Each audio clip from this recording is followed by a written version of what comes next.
his son. The son lays down his life for all.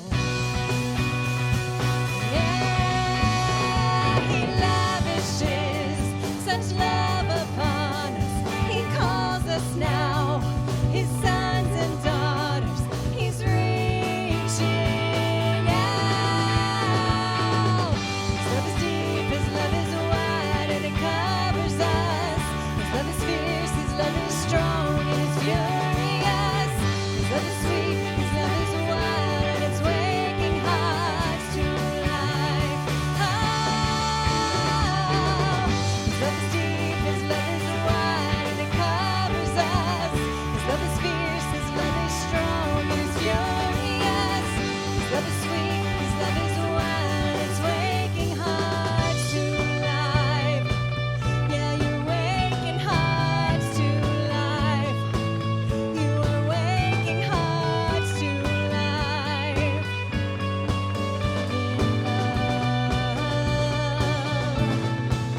In love.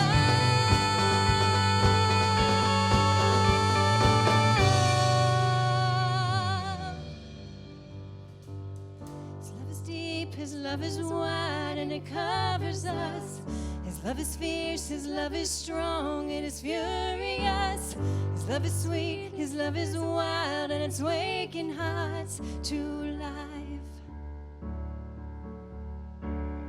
His love is deep, his love is wide, and it covers us.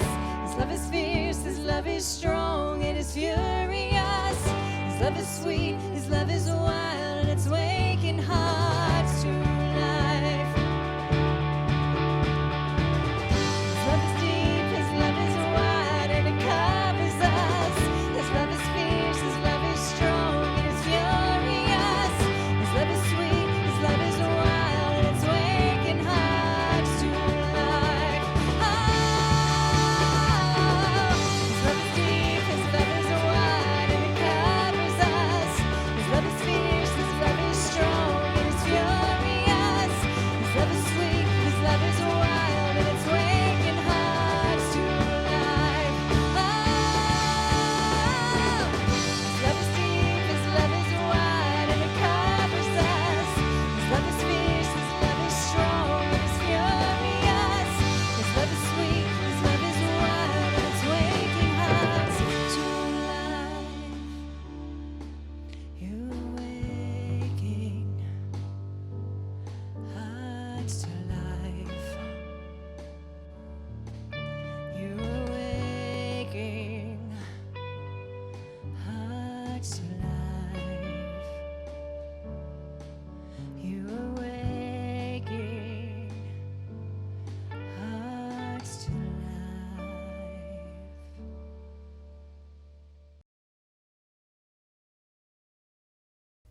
Wow. Like, what in the world? This week. So, I had this thought a couple days ago, thinking back to March. You know, preceding all of the other events of this year, I was thinking about just the month of March. In fact, it was really the last 2 weeks of March. If I remember right, it was, March 14th or 15th when we learned that Fairfax County and Loudoun County schools were closing for a couple of weeks. And we quickly went into quarantine. We were locking down businesses, and, it seemed like the economy and the debate that started and the tension and the difficult conversations that started, about, like, can we do that? How do you shut down the economy for 2 weeks? And are we seriously closing schools for 2 weeks? How does that affect the school year? Are we going to extend the school year by 2 more weeks into June? I remember that was a conversation. Is that fair to teachers? I mean, holy cow, what teachers wouldn't give for that to be the only disruption this year.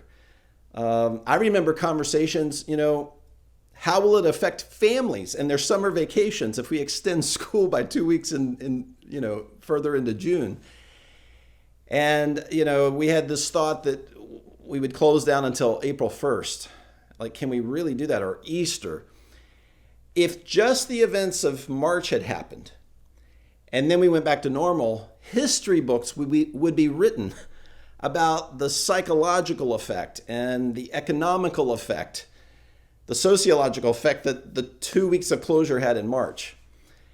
And then, of course, that seems like 10 years ago, everything that followed. And I'm not going to take the time to get into, a review of this whole year. But it's left us mentally and emotionally exhausted before this week. I remember telling a few people in a couple different conversations in August, and some of them were probably some of you, that I just wonder if we've saved the best for last in the election month of November. And when I say best, I meant worst. And, I hope not. There's been a lot of stress, obviously, and crisis and further division this week. So this is what I want to do today. We've been shooting Dulles Church Online every week, every weekend since March here from my house. And I've decided I'm going to let you in a little bit more into my house today. Not visually, that would be hard to do with the camera, and it's not even necessary. What I mean is more into the conversations that have happened here among my family of 4 in the last couple months leading up to the election. I remember a pretty tense, passionate conversation that happened over here at our kitchen island about a month and a half, 2 months ago. And then another one that happened before dinner and during dinner around our island a couple weeks later. And one that happened here on my sofa a week ago and 3 weeks earlier. We've had a lot of really good, I think very healthy conversations here. And I'm going to let you in on them, some of them. And if it worries you that I'm going to suddenly, for the first time ever as a pastor, share some political concerns or convictions or thoughts, don't be overly concerned. This is risky. What I'm about to do is risky. But it's important to make the ultimate point. I'm really not making a political point in these examples. I'm really not. That's not my intention. I'm not trying to persuade anyone by how I think politically. I'm really trying to make a spiritual point, which I'll get to here in just a moment. And I want to just remind you, I'm an apolitical pastor. I always have been. My personal belief is that every pastor should lead apolitically. I'm not apolitically as a person. I'm apolitical as a pastor. And I lead that way not because I'm afraid of offending you or offending anyone. I'm not ashamed of political convictions I have or how I vote every couple years. It's really because my job, my role, and I'm going to use the spiritual word calling. My internal calling is to lead us to Jesus' vision and what Jesus created and what Jesus had in mind for his church. All along, Jesus created a movement. We've been talking about this, and if you're behind or you haven't seen or listened to any of our recent weekend conversations here like this, you can easily catch up on our YouTube channel. I urge you to do that because we've been talking about what's so vitally important about what's been wrong with the church in over history, and we've gone back as far as 1600 years, and what Jesus designed the church to be and what it will be, what it will eventually be again. And I want us to be a part of that. I want you and me to lean into what Jesus really called the church to be, which was ultimately the hope of the world. Jesus created a movement out of Samaritans. It was unthinkable that Samaritans and Jews would ever be in the same room for any reason at all. Jesus included Gentile followers, Jewish followers, Samaritan followers. Slaves could be part of his kingdom, part of this movement of the church. And that's sort of counterintuitive, but Jesus would say, hey, if you think you're being treated unjustly, watch what happens to me when I'm taken to the cross, really against my own will. You can still, regardless of the injustice that you're in my kingdom, you can be free to live out ultimately what I live out in the force of what my movement of the church will be, which is unconditional love. Jesus constituted, he brought together this movement of the church from Samaritans and Jews and Gentiles and slave and free. He included women. That was unthinkable in Jesus' day. When rabbis were walking down the street in daylight and they see a woman approaching, they would alter their course to the other side of the street. It was a part of their ritual. It was a part of their internal conviction that women had no power and no influence, and they really played the role in daylight as tempters. I mean, it's remarkable what Jesus did to not only include women as his follower, in his group of followers, as his early church, but he empowered them. And so my role as a pastor is to lead us to the movement of the church being the hope of the world by living out the level of love that Jesus modeled and calls us to. That's why I lead apolitically. If I were ever to say how I voted or disclose a certain level of my political convictions, I think it would be really distracting. I think it would be a trigger point. It would tap political passions in certain people that would distract from what we're ultimately excited about here at Dulles Church, what we ultimately live for, which far exceeds government. Now, having said that, if there's ever a time for a pastor to reveal some political convictions or thoughts or values or concerns, I think it would be immediately after an election, never right before an election, certainly not the year before. So I'm going to pull back the curtain a little bit here as an example. Again, my point is not to make a political point. My point is to land on a very, very spiritual point, which is Jesus' heart and calling for us in being agents, being part of the hope of the world in the movement of his church. So I'm going to do this by way of conversations that have happened here in my house.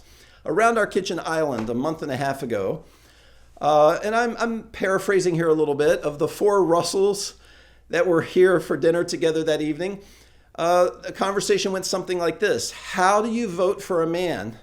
How do I vote? And I'm going to name, the candidates. How do I vote for former Vice President Biden when he's hinted at or doesn't seem willing to answer the question if he would pack the Supreme Court, if he would actually, are we actually going to mess with or extend the Supreme Court? That was a question that was raised here at dinner one night. And we had a real passionate conversation about that. Now, if that's concerning liberal voters, like, what is Brad doing? Oh my gosh, well, I'm about to concern conservative voters. Because another example is a sentiment that was expressed here over another dinner was, can I seriously vote for someone? Can I seriously vote for President Trump when he spoke and acted and behaved the way he did in the first presidential debate? Now, I'm going to just speak for myself on that here just for a moment. I was in Atlanta for a pastor's retreat, alone in my hotel room watching the first presidential debate, when I just remember, I remember being speechless. Like, I just can't believe our president is speaking this way. Now, again, now conservatives are alarmed. Like, what is Brad doing? What is he doing? Hang with me here. This is driving to a point that ultimately is about Jesus' heart for you and me. Our conversations have ranged all over the place here this year in this house, from immigration reform and what about children that seem to be almost locked in cells on the Texas border and not reunited with their families. And we've talked about a recent New York Post article that social media companies, major social media companies, blocked from being shared. I had concerns with that personally. Like, it's the closest thing I've experienced in my lifetime that really felt like censorship. It doesn't matter. I'm not making a point of how valid the article was or the evidence that's cited in the article. I would just like the right to read the article for myself and see what I think is being exaggerated or what a viewpoint is. Our conversations in this house have ranged all over the place. I'm going to share a concern that I had on the day that President Trump was speaking in the Rose Garden. And the leader instinct in me really was leaning into, he has a great opportunity here. There was a a Black Lives March happening on Pennsylvania Avenue while he was speaking in the Rose Garden. And I'm being really transparent here. I believed President Trump had an amazing opportunity that day before I knew what the plan was, before I knew that he would actually go out on the street and go down to the church. I didn't know that he was going to leave the Rose Garden. I just had the instinct. I wish he would take the Secret Service out into the street and be a bridge builder by holding up a sign that says something to the effect of equality matters to me too. When he did actually go out on the street and the Secret Service were protecting him, but went down to the church and held up the Bible and then did the photo op with all white people, I'm telling you, I was in a pretty passionate conversation with someone I care about. Like, wait a minute, this is an opportunity to bridge build. I'm letting you in on a personal conviction that I had about a really tragic misstep that day I felt that our president made.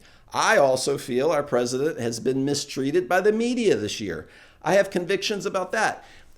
I know I'm messing with your emotions right now and your political affiliation, and that's kind of intentional. I'm letting you in on what I think is healthy to consider both sides of an issue, to be someone who says, I think President Trump did something really good today, and then be able to voice, wow, wait a minute, I don't agree with what just happened or what he just said, or I think his words were confusing or maybe divisive. I have concerns about recent things former Vice President Biden has said, even recently in the last 3 weeks. My point is not to persuade anyone to my political beliefs today. My point is to show you something of the heart that makes this country work. And that is conversations that land closer to the middle and further from the extremes. So I asked Mackenzie if I could share this with all of you. One of our family discussions that happened over here ended one night. This was a political conversation. It ended with Mackenzie saying this. She used the word hate. She said, I hate that however I vote aligns me with a political party. It labels me with a political party, she said. And then she said this, because I already know I will never, ever fully agree with either party. And I said, Mackenzie, this actually speaks to something that I want to say to our church.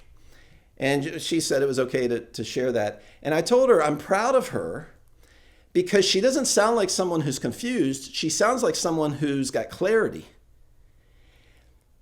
I believe we need to move as a country further away from the extremes and closer to the middle, because that is where collaboration happens. That is where we hear the other side. That is where we actually are open to our previously held conviction being changed somewhat. And it's where empathy is more likely to be experienced, is closer to the middle. So this week on Wednesday morning, late morning, this is after election night, one of you, somebody here from DCC texted me. We had a really good text exchange, just kind of checking in.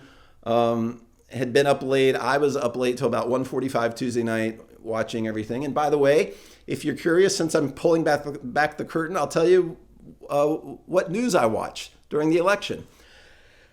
I watched CNN and Fox News, Lester Holt on NBC and George Stephanopoulos on ABC, and I just rotated. I probably spent more time election evening with Wolf Blitzer and John King and Brett Baer and Martha McCallum, but I also was checking out on what Lester Holt was saying and George Stephanopoulos, and it's just what I like to do, and this is to my point.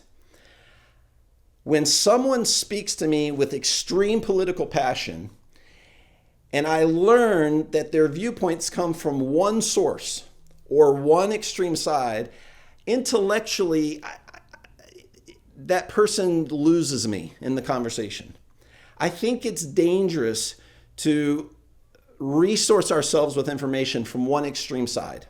Just like I think it's extreme for our girls to just take a side and defend that person or that party or that political stance at all costs, regardless of what's said or regardless what the cause or the topic is.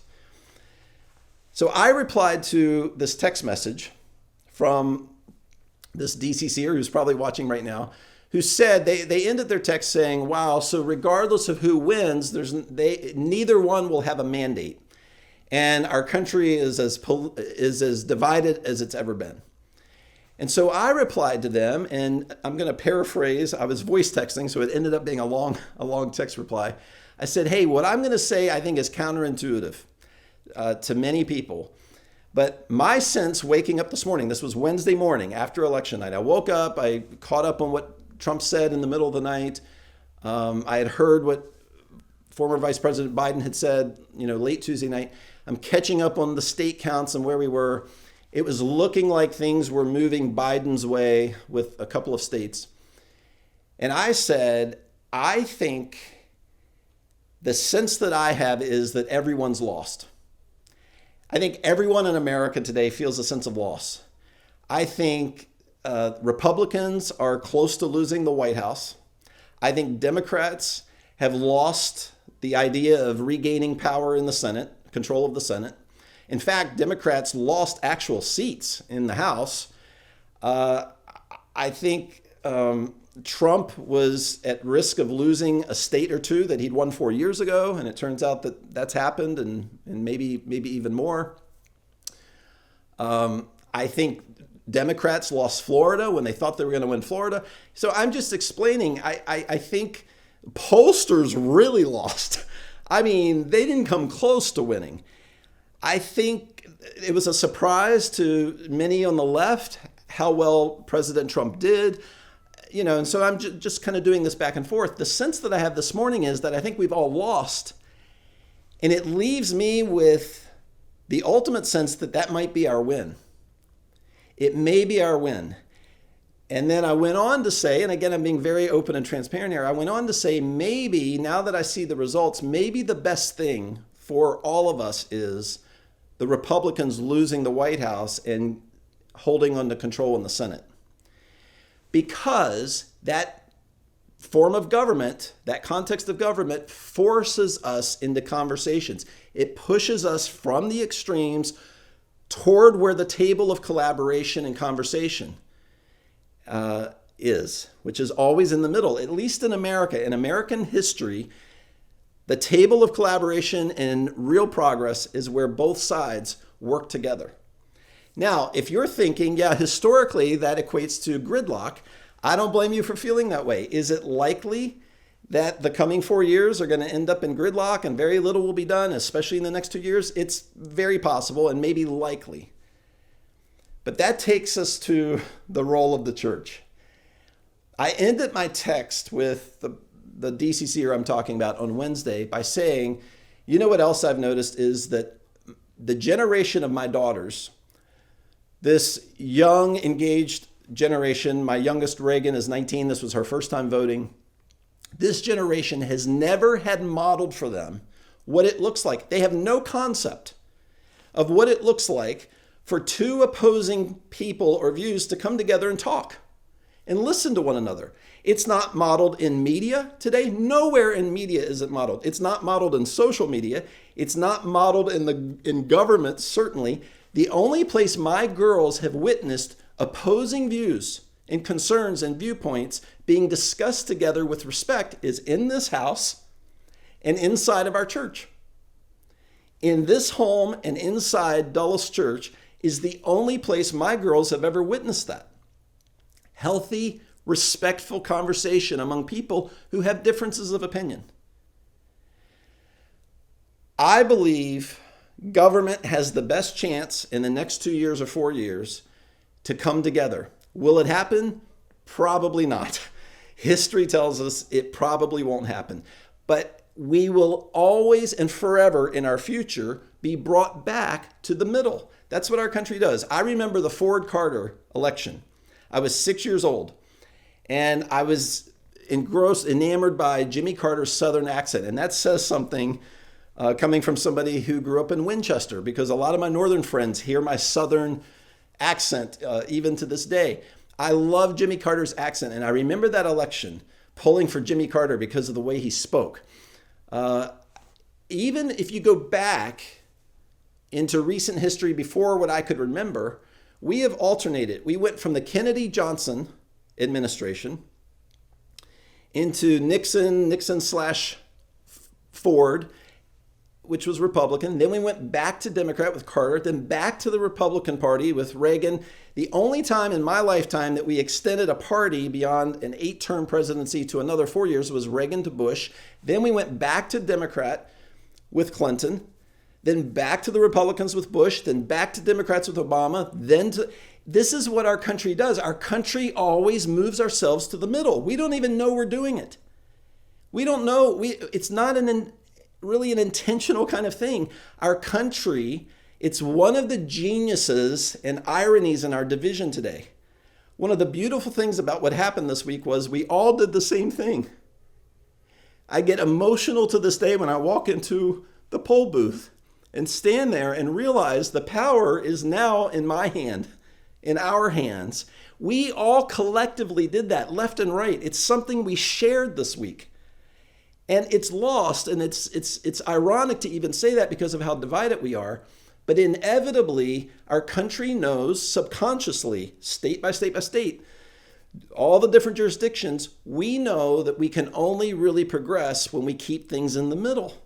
So there's this grand macro subconscious movement always to the middle. The extremes are where, if we had a red White House and Republican Senate and Congress, sure, a lot of things would get done and move through on the right.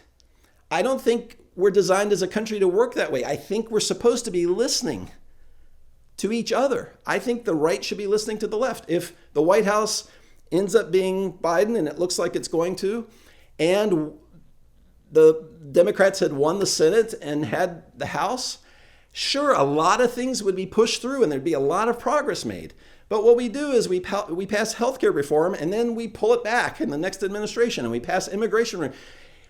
Our country subconsciously understands, and it's maybe part of the genius of what our founders did, we inevitably pull ourselves away from the extremes because you can't talk from the extremes, from the far ends. We can only talk and listen to each other in the middle. Okay. Will government ever model that in our lifetimes? Will my girls ever see that modeled in government? I don't know. Hopefully we'll have a 4-year term at some point where it is modeled well, and then we'll probably lose it again. It may not happen in their lifetimes. But I know this. It can happen and will happen in the church because it's Jesus' vision. It's what he created the church to be. And so to some extent, we need to turn off the news. I'm a late night news watcher. I'm a passionate voter. I've got lots of feelings and convictions that sometimes offend liberals and sometimes offend conservatives. I don't vote hard party line ever. I believe the middle is where we belong and we need somebody. If you are offended by anything that I've said today about, censorship or packing the Supreme Court, I would love to have lunch with you. I'd love to hear. I want to learn from you. That's what's healthy. I don't believe that my view is right.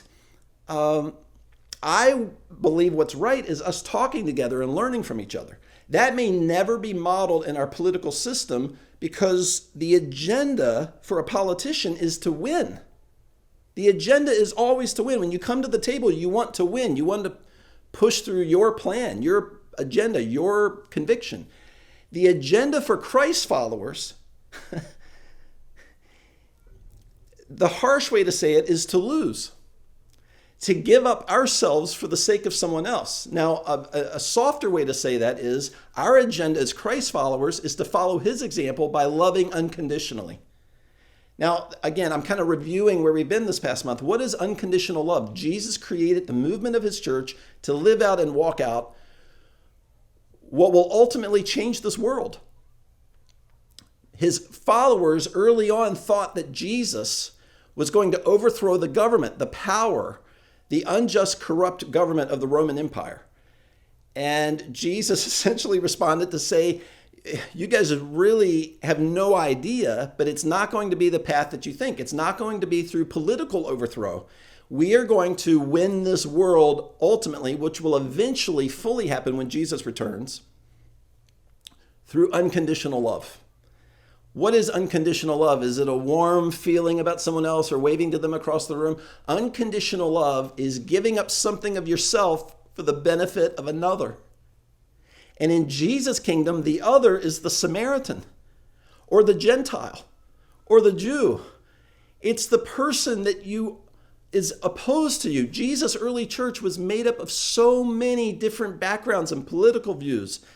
People who would have never, ever, ever associated with each other and who had always offended one another because of their ethnic background and just their way of life, their political thinking, were now suddenly united with one purpose, not politically, but because of the one who has power over death who had begun remaking them in their own selfishness and removing what was broken inside of them and replacing it with life. They all were having that shared experience, knowing this is ultimately what changes the world.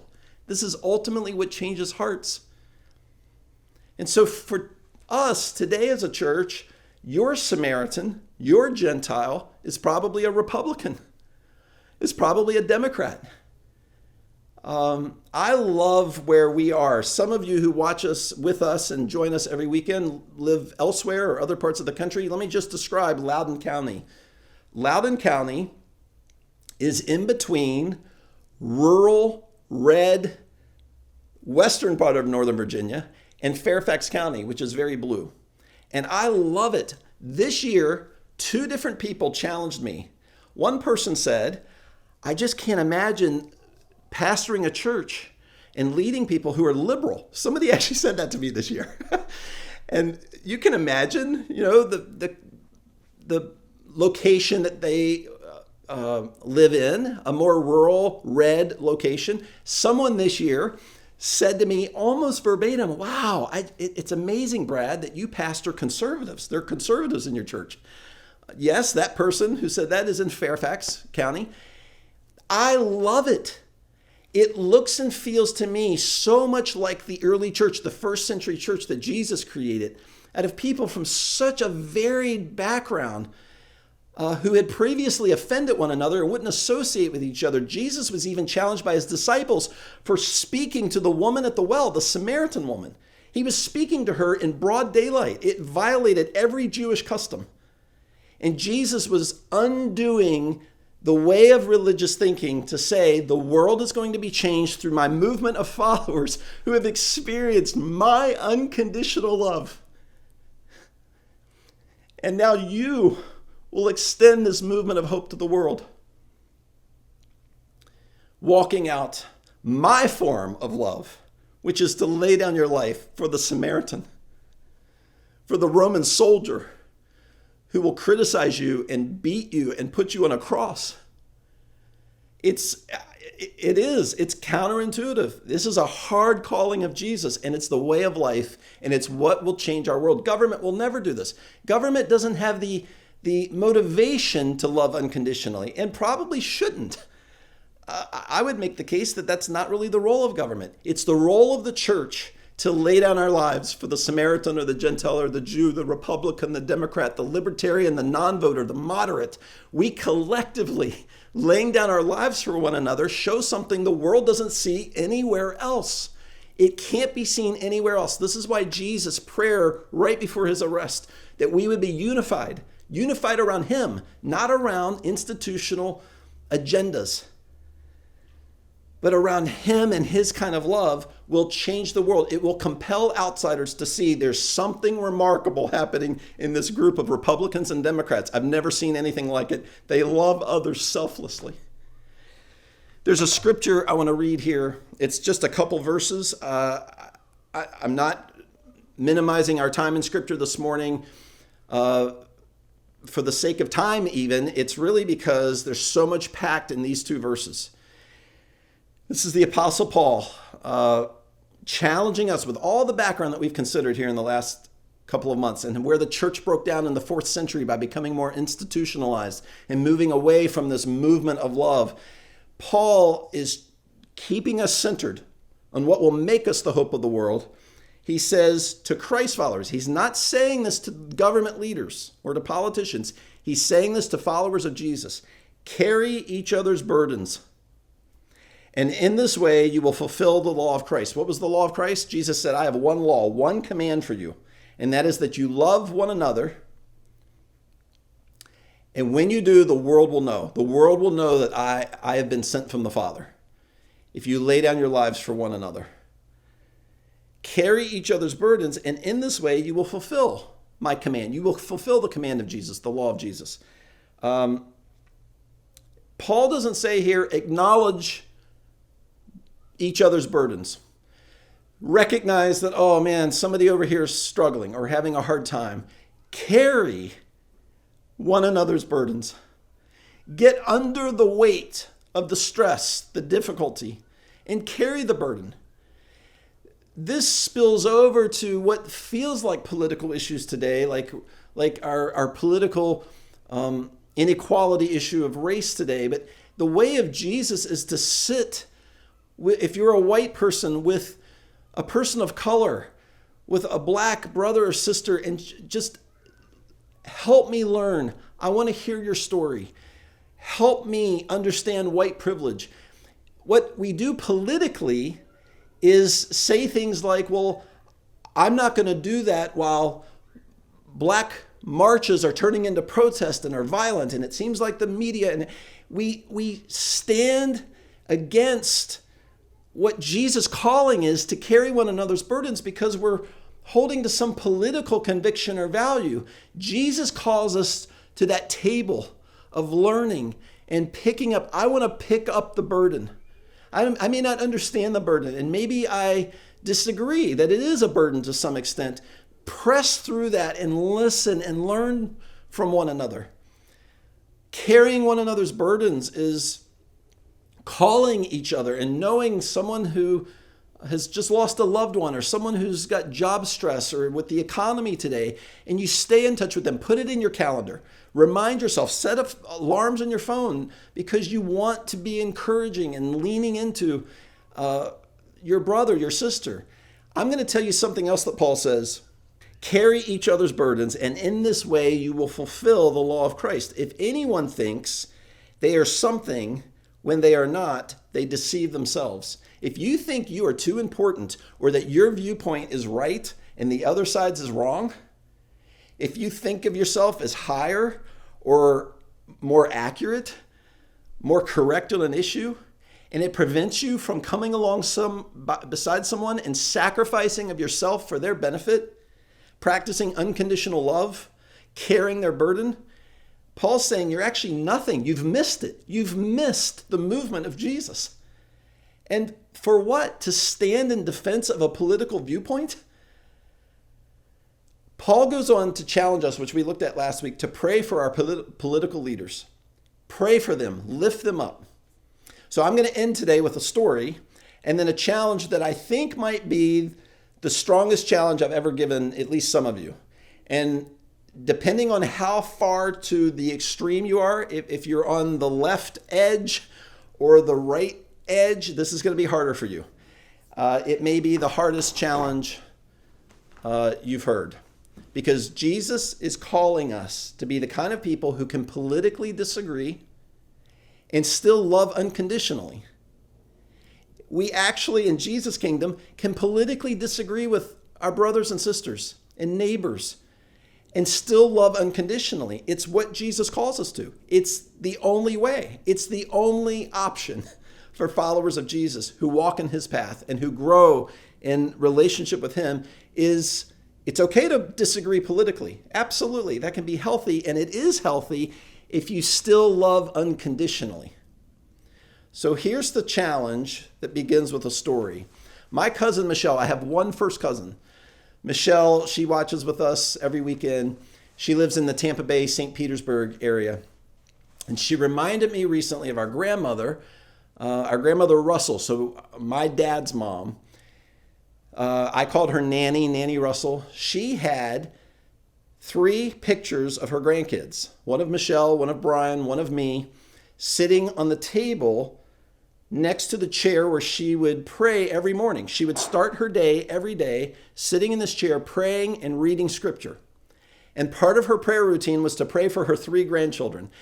And next to the 3 pictures of her grandchildren was one more photo, which was of the President of the United States. And Michelle and I were laughing recently when she reminded me of this. And I remember the pictures, but I didn't ever notice that the pictures of her grandkids were small. They were about this big, and the picture of the president was an 8 by 10. And we don't know if that was intentional or if that meant something. But what's important about this is that Michelle said she noticed, even when she was young and becoming a teenager, that with every inauguration day, the picture just changed. She never said anything about it. She didn't make a big deal about it. She kept praying. Republican, she would pray every day for the Republican president. January 20th, Inauguration Day, new picture. She prayed for the president, for his protection, for wisdom, to be a soft, good leader, to be a firm leader when needed. She would pray for success for this president, as Jesus instructs us to do, as people who carry the burdens of another. That's what Paul has called us to earlier. Carry each other's burdens. And he goes on to write that part of our carrying of the burdens of others is to carry the president's burdens. Now, again, we don't pray because of the president's ultimate political power. We pray for presidents because of our power. The one who came back from the dead fills us and is changing us. We are becoming more and more like him, being changed into the image of Jesus. We have a power to lift up the president and to change a president's heart, or to ask God to superintend the president's leadership so that they lead wisely. I love this about my grandmother. She was a tiny little lady. Nanny Russell was about 4'10" or 4'11", real petite little lady, and yet was this force of following Jesus. Who knows what hearts and minds were changed in the White House because of my grandmother praying. And she never cared if it was a Republican or Democrat. She cared about following Jesus and being someone who carried the burdens of another. This is how our world changes. It begins with you and me carrying one another's burdens, carrying the burdens of the Republican or the Democrat across the street in our community. And it changes as we, the force of the church, not a force of political power, a force of unconditional love, even carry the burden of our president. So here's the challenge. And man, is this going to be tough for you. I'm not holding back on this for a second. With all the boldness I have in me, I'm challenging every one of you to do this. And I'm going to dare you to tell me why you couldn't do it. If you can't do this, I would love to hear from you. Just the honesty. I couldn't do it. Brad, I couldn't do it. And I would love to process with you, not in judgment, why you couldn't do this. I would love to sit with you and have lunch or coffee and talk honestly about why you can't do this. That is an invitation, not a judgment. So these are now in my home. I had this idea too late this week to have them be color photos, but I am committing to you that these will become color photographs, 8 by 10s this week. And I'm challenging every one of you to do what my little tiny but monumentally powerful grandmother did in putting each of these photos in your home right now, today, tomorrow, like now, in the next 48 hours, and pray for these men. Now, we could say that we're including President Trump in this for a couple of reasons, because this election, by the time you watch this online, may still not be officially decided. I want to pray for both of these men until this election is official, until it's officially decided. And another reason is because President Trump, one way or the other, will be our president until January 20th. I'm asking you, as a follower of Jesus, who carries the burdens of Samaritans and Jews and Gentiles, and today that translates into Democrats and Republicans and everybody in between, those who on the extreme edges, that you carry the burdens of one another, that included in that burden carrying will be carrying the burdens of our current president and potentially and probable new president, President Trump, former Vice President Joe Biden. If it's uncomfortable for you because of who you live with, like Brad, I just can't. They won't understand. I can't get them to watch your message and understand the context. I can't have this out on my nightstand or my fireplace mantle. I understand that. Maybe put it in your pantry or in your sock drawer. Or that sounds silly. I don't mean to make this silly. Put it somewhere where you'll see it every day and you're reminded, I'm praying for President Trump today. Right now, I'm praying for former Vice President Joe Biden right now today. If you're thinking, Brad, are you seriously asking me to move to the middle? Yes, I am. I'm asking you for the sake of conversation, for the sake of respectful dialogue, for the sake of learning and listening. This term, I don't know if you're familiar with this term of what's happened today in our country. We talk about how divided. Everybody says how divided we are. We're so divided. It's the law of group polarization. The law of group polarization says the result of group polarization is when like-minded people only listen to and learn from one another. The result is a more extreme view of what they already held. And it's happening more and more to greater extent in our country. When you look at the political map of red and blue, when you look at it by counties, the counties in the future are going to become deeper blue or deeper red because people are actually geographically moving closer to people that agree with them politically. Yes, I think it's healthy politically for us to move toward the middle and talk and learn from one another. But spiritually, regardless of what government ever does, spiritually, it is so vitally important that we follow the way of Jesus by understanding that our enemy is division. Our actual true enemy is division. And our unity around Jesus and walking out his unconditional love is going to be what changes this world. We're winning. We're already winning. All of us are winning because we're stepping into and walking in the shoes of unconditional sacrificial love more and more as we learn the way of Jesus. I love you guys.